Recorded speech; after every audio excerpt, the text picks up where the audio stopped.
Now, Bill Clinton came into power when I was about 6 years old or so. He's really the first president that I remember. But from then on, I was like, okay, Al Gore all the way, Hillary Clinton all the way. And I always had a candidate very early on, always. This is the first year that I'm looking at this in 2020 and being like, I don't think any of these people are really great candidates. Now, they may beat Trump anyway because he may not even be president. He might be impeached, and they might be running against Mike Pence or something like that. But let's just break it down. So we got Gavin Newsom, Kamala Harris, Elizabeth Warren, and then the two 80-pound gorillas. People say 800-pound gorillas. These are the two 80-year-old gorillas, Joe Biden and Bernie Sanders, okay? So Gavin Newsom, let's start with him. I think a lot of people look at him and be like, well, he's a white male who's under 80 years old, so he's got to be doing something right or whatever, and that's kind of the thinking behind him. But I know what Trump's going to do. I mean, I know this man. He has absolutely no class whatsoever. He's going to get Gavin Newsom's ex-wife, Kimberly Guilfoyle, and make her his spokesperson on the campaign trail and just shit on Gavin like you wouldn't believe. Like, Trump's going to build that wall the same way Gavin built a wall in our marriage when he slept with somebody else for the last 6 months of it, and he was never in our bed, and I think that's terrible.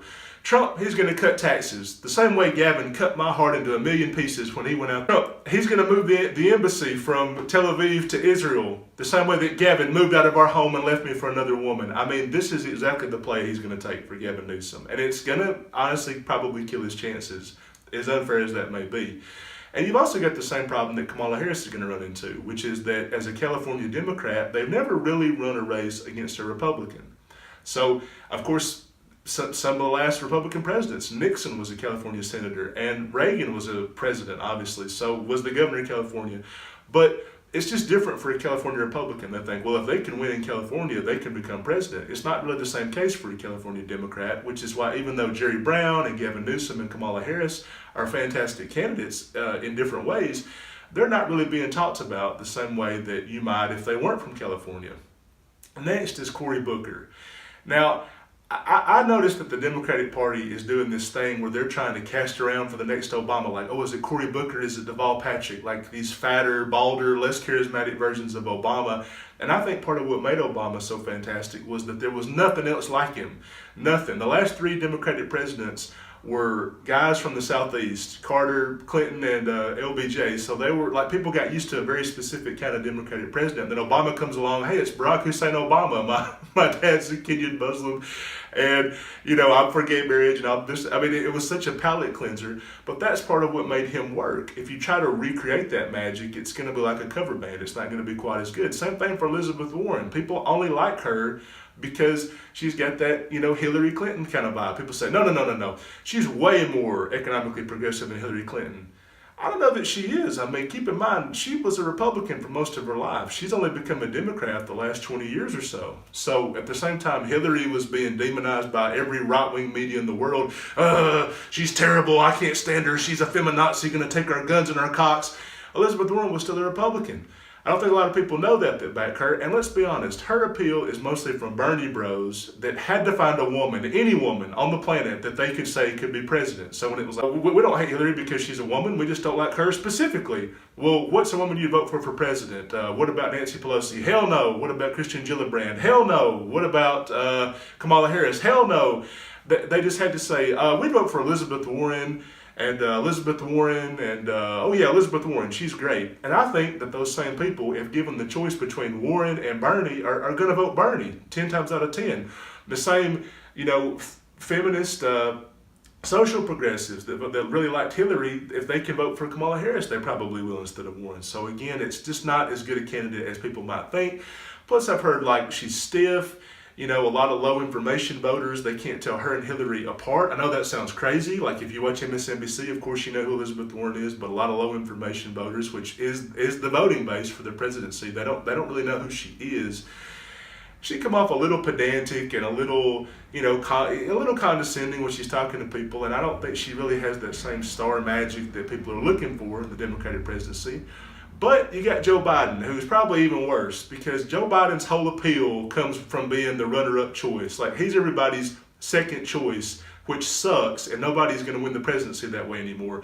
The Hillary people say, well, we'd rather have Joe Biden than Bernie.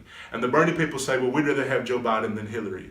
But that really doesn't matter anymore because like now we're in that age where it doesn't necessarily matter if the president is well liked by a large cross section. They just have to inspire their base in the hardest way. And I know that sounds against conventional thinking. People always think we'll run a centrist candidate. John McCain lost, Mitt Romney lost, John Kerry lost, obviously Hillary lost. I mean, the most ideologically pure candidate seems to be winning. Reagan was way to the right of where Jimmy Carter was to the left, but he beat Jimmy Carter pretty bad. Al Gore was more of a centrist Democrat than George W. Bush was, but Bush beat Gore pretty bad.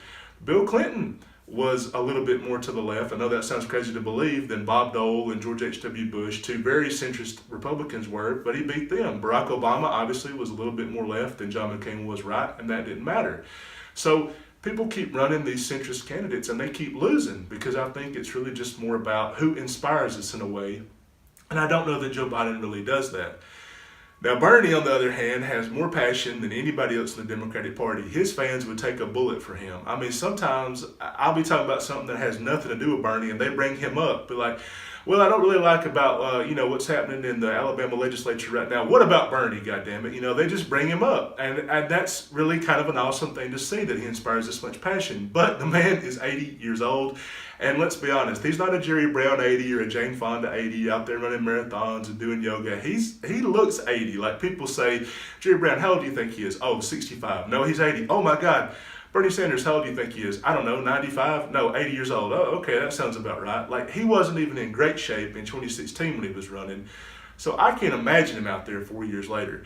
Bernie, he probably could beat Trump and Mike Pence, but then he dies on Inauguration Day. He's like, oh my God, I finally won. And then he dies on the podium and he dives to the audience. The crowd goes nuts. They're like, yay. And they do like the wave with Bernie. They like take him over the crowd on their shoulders. Nobody knows he's dead for a half hour or something like that.